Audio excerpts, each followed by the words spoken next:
Okay, mga bata. So, karon magstorya ta abot sa mga tao nga dako og katabang dinhi sa atong lokal or even sa atong province sa Bohol. So, let's talk of first ni Francisco Daguhoy nga di sa ipanganak.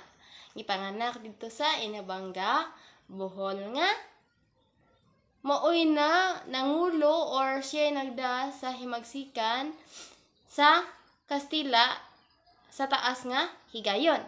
And sunod, kinsa man? Si Katuna nga mooy nakig unsa man?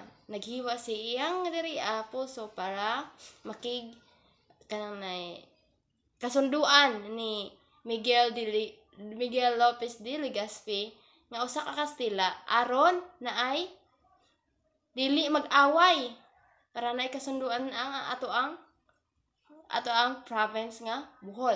Sunod si President Carlos P. Garcia. So diri sa atong lokal, diri sa atong town ginganlan og President Carlos P. Garcia kay tungod ni President Carlos P. Garcia kay kani is kuani kanang tribute sa iyang pagkamaayo og iyang ginabuhat sa Pilipinas. So, mo ni gingan ato ang taon as President Carlos P. Garcia.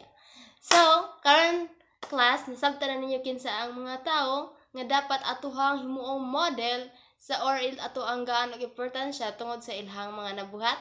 Okay, very good. So, mao to silang tulo. So, daghan pa. Pero, katusa lang silang tulo atong istoryahan. So, that will be all. Thank you.